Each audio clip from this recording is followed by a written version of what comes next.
Saya masih bersama bakal calon presiden Anies Baswedan dan bakal calon wakil presiden Muhaimin Iskandar. Udah beda sekarang manggilnya Caimin ya. Kan cuman ketum PKB. Udah jelas bakal calon wakil presiden. Lebih penting wakil ketua DPR supaya bupati mau nerima saya. Baru deklarasi, udah ditolak sama bupati. Baru kali ini ada bupati sombong sama wakil ketua DPR. Nanti saya panggil ke DPR. Ya ini berani meskipun nggak tanpa masalah Mas Anies.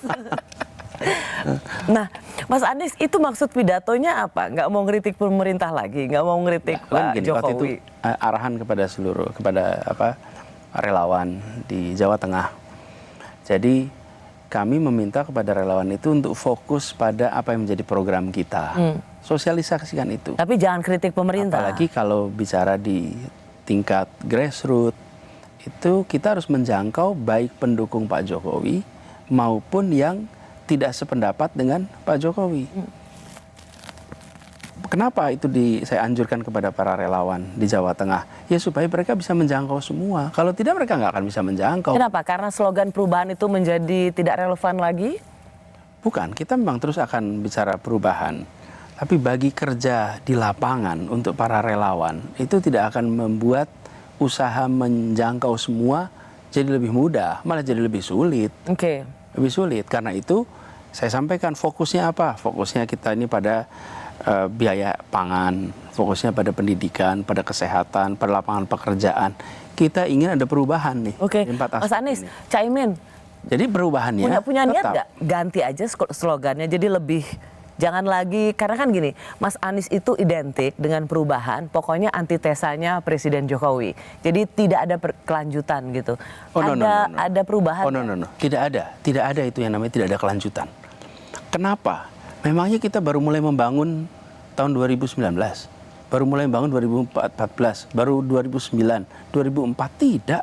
Kita ini membangun sudah Presiden 7 kali. Ini ada proses pembangunan dan setiap kepresidenan itu memberikan fokus perhatian kepada hal-hal tertentu yang kemudian sebagai satu rangkaian. Ya Mas Anies, tapi dengan kata perubahan itu orang secara sublimasi itu, oh udah ini pasti akan berubah dari apa yang sudah dilakukan oleh Presiden Jokowi. Ya, karena akan memasukkan faktor keadilan menjadi faktor penting dalam penyusunan kebijakan.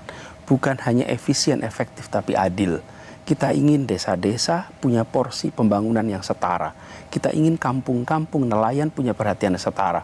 Kita ingin pendidikan umum dengan pendidikan pesantren punya porsi perhatian yang setara. Kita ingin anggaran tidak tersentral di pusat, tapi akan langsung di daerah. Jelas, itu tapi PR-nya Menteri Desa itu. Yes, makanya siapa Menteri Desanya di kabinet kita ini? Kita berhasil tahun ini 2 miliar per desa. Moga-moga Mas Anies Presiden 5 miliar per desa. Jadi kita ingin perubahan. Jadi begini, kita ingin agar pembangunan yang sekarang sudah berjalan ini harus ya, itu memberikan unsur keadilan. Saya kasih contoh tol aja dah, Ros. Ya. Contoh tol nih ya. Kan banyak pertanyaan.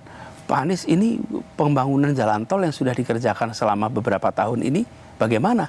Pertama, saya katakan tol itu dimulai ketika zaman Pak Harto. Kemudian berkelanjutan. Periode ini periode yang paling banyak membangun jalan tol. Tapi kami menginginkan agar pembangunan jalan tol itu dirasakan manfaatnya juga oleh seluruh daerah yang kelewatan jalan tol. Jadi sekarang misalnya lahan dibebaskan. Setelah lahan itu dibebaskan, dia menjadi milik dari siapapun lah investor yang ada di situ. Rakyatnya dapat apa dari jalan tol itu? Kami membayangkan tanah yang digunakan itu menjadi penyertaan modal. Sehingga sampai kapanpun jalan tol itu ada, orang-orang yang dulu tanahnya digunakan, dia akan mendapatkan bagian dari faedah atau manfaat jalan tol itu. Jadi bukan proyeknya yang dihentikan, tapi pendekatannya memasukkan unsur keadilan. Gampang lagi, masih jalan tol nih, rest area. Rest area itu ribuan mobil ke sana tiap minggu. Pertanyaannya, siapa yang punya rest area itu? Jadi kebijakan pembangunannya memastikan bahwa siapa dapat apa, berapa besar, kapan, di mana. Mas itu Anies mencerminkan keadilan. Itulah unsur perubahan yang kita dorong. Pertanian sama, petani dan lain-lain. Saya perlu tanya ini, Caimin waktu itu kan tadi Caimin sempat bilang kan ketemu sama seorang kiai di Tanah Suci gitu. Itu di Kestol juga ini katanya Caimin kan ketemu dengan Kiai namanya Taufikur Mawardi gitu, yang juga mengatakan Caimin harus bersama Mas Anies Baswedan. Benar nggak bahwa kata Kiai itu adalah sebaiknya Pak Muhaimin dengan Pak Anies saja untuk menyempurnakan, meneruskan keberhasilan Pak Jokowi? Betul ya? Ya, seperti itulah, seperti tidak se-eksplisit itu, tapi kira-kira seperti itu. Saya kira perubahan itu di NU ada. Oke, jadi gini, aku mau nanya, ini akan ada kecanggungan nggak sih? Karena bagaimanapun ada Pak Caimin adalah PKB bagian dari Pak Jokowi, sementara Mas Anies bagaimanapun juga brandnya ada perubahan. Kira-kira nggak Kalau kita canggung ya? kenapa? Karena gagasannya adalah tentang rakyat, bukan tentang pemerintah ini oleh siapa. Kita ingin rumah tangga, kita ingin keluarga di Indonesia merasakan perubahan. Dan kalau itu yang menjadi fokus perhatian kita, dan kita kan bicara mulainya 24 ke depan ya. 24 ke depan, bahwa itulah masa di mana kita akan melakukan perubahan atas apa yang sudah sekarang ini berhasil. Yuk kita tambahkan, nggak mungkin. Oke. Tidak mungkin Perubahan kita itu definisinya di keluarga kami, di keluarga besar NU itu al-mukhafadzatu 'alal qadimis sholih wal ahdu bil jadidil aslah. Perubahan adalah mencari hal yang lebih baik lagi ke depannya, tetapi menjaga prestasi-prestasi apa yang sudah ada. Itulah perubahan. Perubahan itu istilah agamanya itu sunnatullah, sesuatu yang tidak bisa dielakkan. Oke. Nasib menjadi lebih baik, regenerasi terjadi, keinginan untuk lebih maju itu menjadi perubahan. Oke, Jadi karena dulu soal nama nggak penting buat PKB, yang paling penting adalah isinya. Nama penting Caimin, karena nama koalisi berganti kan ganti juga pasangannya. Itu substansinya yang mengganti. Namanya nggak penting, substansinya yang berganti. Karena orang akan bertanya juga, lah Caimin mau perubahan, padahal Caimin sendiri selama ini juga ingin meneruskan pembangunan Presiden Jokowi. Saya hanya ingin men-challenge, apakah ini yakin nih masih bahkan pakai begini, slogan ini? Nasdem dengan PKB itu juga bagian dari pemerintahan kemarin. PKS itu bagian dari oposisi kemarin. Tapi ketika bicara tentang ke depan sama. PKS, Nasdem, dan sekarang PKB itu berpandangan memang fokusnya pada perubahan. Jadi ini juga digarisbawahi oleh semua. Caimin nggak takut ya akan dipersepsikan perubahan itu anti keberlanjutan? Semua tahu perubahan yang saya maksud adalah menjaga dan melangsungkan apa yang sudah menjadi keberhasilan bukan hanya pemerintahan Pak Jokowi, semua prestasi bangsa ini. Terutama berbagai keberhasilan Pak Jokowi harus terus dijaga dan dilanjutkan. Oke. Nah, Caimin dan Mas Anies ini kan perjodohan 3 malam ini kan sungguh membuat gempar perpolitikan dengan seluruh ada kata-kata pengkhianatan, ada macam-macam. Tapi saya mau tanya buat Mas Anies, apa sih lesson learned dari ini? Ya bahwa kita bisa saja merencanakan, kita bisa saja bayangkan rute, tapi dalam proses, dalam kehidupan ini banyak hal-hal yang tak terduga yang bisa terjadi, dan tugas kita adalah bersiap, dan itu artinya ikhlas. Ikhlas saja.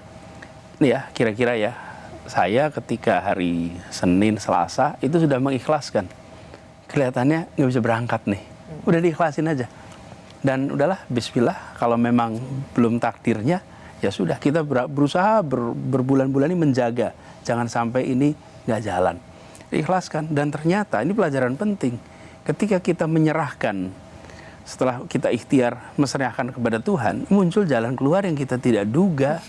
Dan Gus Imin sama, kira-kira sudah dalam proses selama setahun mengikhtiarkan sama-sama, ternyata justru ada dinamika baru, muncul tambahan partai dan lain-lain ya Gus ya. Kemudian yang semula direncanakan nggak terjadian, dan lalu ada peristiwa pertemuan yang berurutan.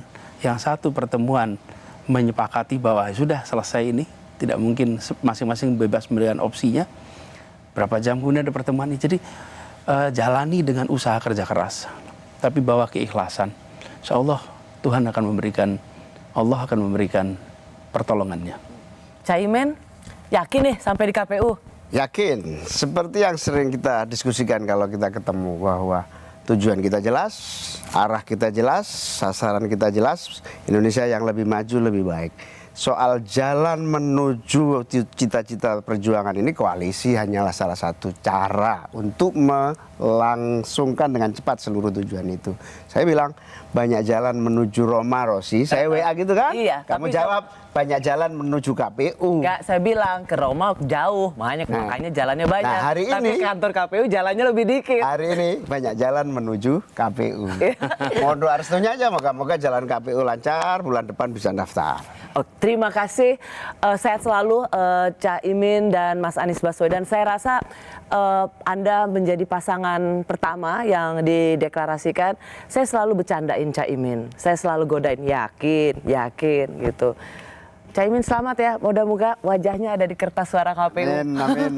Bukan hanya itu tujuannya, agar kita bisa lebih banyak berbuat untuk Dan Indonesia. ini Ros, Udah kan beda loh barusan sekarang dibilang, loh. Ros. Cak Imin sekarang beda deh. Pasangan nama Mas Anies udah gak asik lagi kayaknya nih, nggak kurang lucu. Ya karena Rossi terlalu serius hari ini. Dan ini kan amin itu sesuatu yang kita tidak duga juga, Ros. Anies Mohaimin. Ya, Ya, sesuai dengan aturan KPU loh ini. Dilarang berkampanye di tempat ibadah. Ternyata sekarang boleh berkampanye di tempat ibadah. Amin tiap hari, amin. Di semua tempat ibadah.